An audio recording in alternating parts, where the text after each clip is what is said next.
Pong yawi ha. Gai po si Kipuloy. Wala man. Wala po si Felix Manaloy, apili po duplicate. Wala man. Mauna, niyang atong Santo Papa naa sa Roma, ano man, di ba mo ha?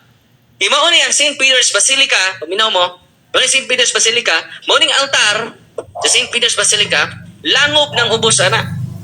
Tungod sa mga altar, naa ang mga bukog ni San Pedro.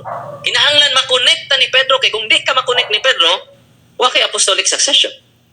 Unang hangtod karon ang Papa asaman naglingkod sa St. Peter's Basilica sa Roma. Nagitawag St. Peter's. Ka-Pedro nga Basilica, ka-Pedro nga simbahan. Sabtan ninyo, nang gitawag tag Roman Catholic. Ano man, unique na nato. Kay kita rin makakonect sa Roma. Sa Bishop of Rome. Sa lubong daan, advantage na ta. Kasi San Pedro to amang gilubong sa Basilikas Katoliko. St. Peter's Square. St. Peter's Basilica. Maunang ang atong Santo Papa, tuwa dito. Kasabtan? Hindi na mo mapitok-pitok. Ato ang tagaan o reaksyon ang iyahang pagsultis aning usa ka pari. Kini nga pari guys, usa ni sa mga Catholic pit defender na ilhan ni siya tungod sa iyahang pagpanalipod sa iyahang relihiyong Katolisismo.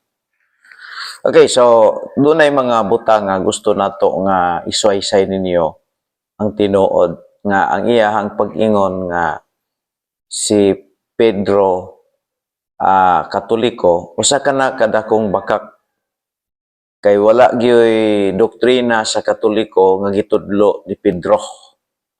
Number 1, kining ilahang pag-ingon nga Santo Papa. Kanang pulo nga Santo Papa mismo si Jesus Christ wala gyud nag-allowed nga magtawag tag Papa diri. Ingon ang Bible sa Matthew chapter 23 verse 9. Ingon ang Bible din ingon si Jesus Christ ngiri sa iyahang mga apostol. O si Pedro, wala gyud siya nagpatawag og Papa kay giingnan siya daan ni Jesus Christ nga ayaw gyud patawag og Papa, pastor lang. Ingon niya, and call no man your father upon the earth, for one is your Father which is in heaven.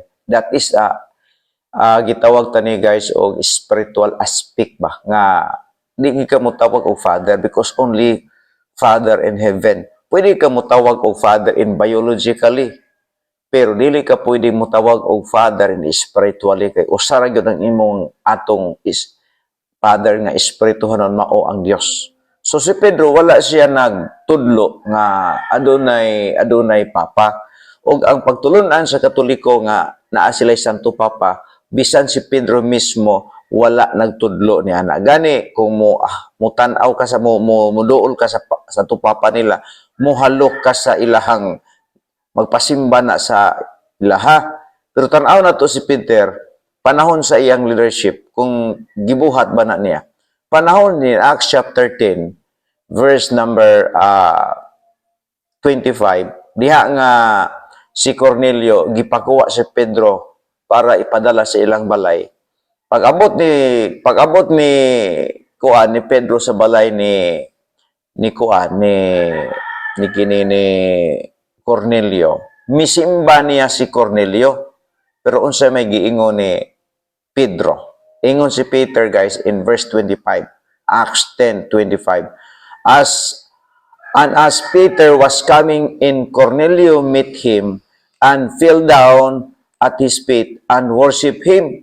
Then, unsa may gituwag ni Peter sa 25. Ingon siya, but Peter took him up, saying, stand up.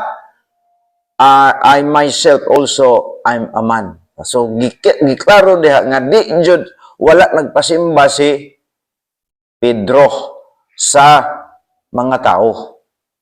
Sumusab na ang kinay sa pastor guys, dili gid ta magpatahod kay walay lain guys.